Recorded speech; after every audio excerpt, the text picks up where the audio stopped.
Bana, moja kati ya stori kubwa siku ya leo kwenye kiwanda cha michezo ambazo zinafanya vizuri ama ziko ambazo zinazungumzwa kidogo kwa ukubwa ni tetesi za usajili ambazo klabu ya Young Africans inahusishwa na kumtaka beki wa kushoto kutoka Ivory Coast katika klabu ya FC Mouna. Anafahamika kama Samba Kone.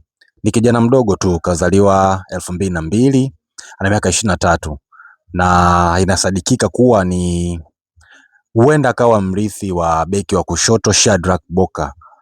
Maana moja kati ya wachezaji ambao Yanga wanaweza wakawakata msimu huu au panga likawapitia ni beki wa kushoto Mkongo Shadrack Boka, anaweza akapewa thank you. Kwa hivyo Yanga wanaangalia mbadala wa Shadrack Boka na pendekezo kubwa limeenda kwa beki huyo wa kushoto kutoka Ivory Coast ambaye anaitwa Samba Kone. Ni kijana mdogo, umri miaka 23. Hivyo Yanga wanahusishwa na kumtaka mchezaji huyo. Sasa mchezaji huyo historia yake ni kwamba kwenye klabu hiyo ya Ivory Coast ambayo inashiriki ligi kuu ya Ivory Coast, klabu yake FC Mouna imeweza kushika nafasi ya 4 kwenye ligi kuu hiyo, na huyu mchezaji ameweza kutoa mchango wake mkubwa sana, kwani kwenye takwimu katika mechi alizocheza katika klabu ya FC Mouna Ivory Coast ameweza kutoa assist 4 na hivyo kuisaidia klabu hiyo kuweza kushika nafasi ya 4 kwenye ligi kuu ya Ivory Coast. Na mchezaji huyo hajacheza msimu mzima katika hiyo klabu ya Ivory Coast, kwani ameweza kujiunga na klabu hiyo katika dirisha dogo Januari. Na inasadikika kuwa inasadikika, stories zilizo kuthibitisha kabisa ni kwamba alienda kucheza soka la kulipwa katika nchi ya Algeria katika klabu inaitwa Parado AC ambayo inashiriki ligi kuu ya Algeria. Hivyo kule mambo hayakuwa mazuri sana, mambo yalimwendea kombo wala buni, hivyo akaamua kuondoka Januari ndo akaja kujiunga na klabu ya FC Mouna.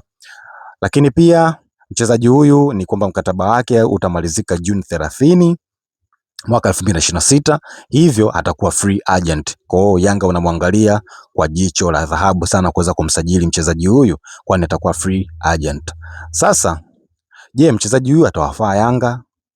Je, mchezaji huyu atakuwa ni chaguo sahihi au Yanga watapu Yanga? Ni kwa uzoefu tu na ni maoni yangu mimi binafsi, ni kwamba huenda akaja akaklik haraka kwenye kikosi, yes, lakini pia anaweza akashindwa kuklik kwa haraka sana. Na klabu zetu tunazijua hizi, ni kwamba wanataka wakikupa jezi na bidi ukaonyeshe kiwango cha hali ya juu siku hiyo hiyo. Wenyewe hawaangaliagi, hawakupi muda. Wanataka wakikupa jezi ukaperform siku hiyo hiyo. Kwa hiyo kwa umri wa mchezaji huyu miaka 23 ni bado mdogo. Ni bado mdogo sana, na ukiangalia pressure ya klabu aliyotoka FC Mouna ya Ivory Coast na pressure iliyopo Yanga kuna pressure kubwa sana. Kila siku watu wana demand matokeo. Kwa hiyo inaweza ikamchukua muda sana. Cha kwanza anahitaji muda kuzoea wachezaji wenzake, lugha, na vitu kama hivyo, kuzoea mazingira ya Tanzania kwa sababu ni mazingira mageni na anajaye kukaa huku, kwa kuja kuzoea mazingira, vyakula, hali ya hewa, na vitu kama hivyo, kuzoeana na wachezaji wenzake inaweza kumchukua muda sana kuweza kuclick kwenye kikosi cha Young Africans. Lakini Shadrack Boka ni mchezaji ambaye ni matured kabisa, amekaa Yanga zaidi ya mwaka, na kwa hiyo ana experience ya kutosha, anajua namna ya kucheza na wenzake. Kwa hiyo wanamtoa mchezaji ambaye tayari ana experience ya kutosha, anajua kila kitu, Yanga wanataka nini, vitu kama hivyo, lakini wanaita mchezaji mpya ambaye anahitaji kujifunza.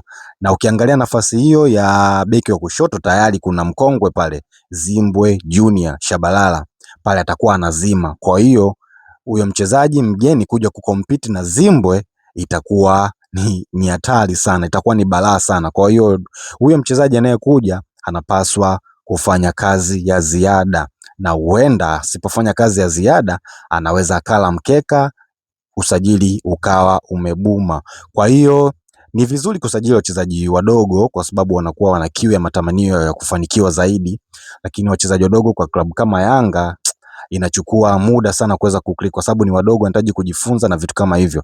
Lakini pia ushindani wa namba ni mkubwa sana, kwenda kucompete na Shabalala kwenye namba ile itakuwa ni changamoto sana. Kwa hiyo ana kazi ya kufanya ikitokea Yanga wakamsajili, akija inabidi avute socks kweli, apambane ile mpaka ieleweke. Kwa hiyo ni moja kati ya story ambayo imeweza kufanya vizuri kwenye upande wa mitandao ya kijamii. Yes, ni tetesi ambazo zinahusishwa na mchezaji huyo Samba Kone kutoka Ivory Coast. Ni kijana mdogo tu, beki wa kushoto, ambaye anaweza kucheza nafasi hiyo ya kushoto kwa 99% na anatumia mguu wa kushoto. Kwa Yanga wapo wanamsikilizia, kwa huenda msimu ujao akavaa jezi ya kijani na njano. Unaonaje usajili huu kama utakamilika? Dondosha komenti yako hapo, lakini pia usisahau kusubscribe, kulike, comment na kushare kwenye mtandao wa kijamii kuendelea kupata habari kama hizi. Mimi naitwa Denga Spells in Denga Media TZ. Goodbye. Naitwa David Daniel almaarufu Official D. Hii ni Denga Media TZ. Usisahau kusubscribe, kulike, comment pamoja na kushare kwenye mitandao yetu ya kijamii. Asanteni sana.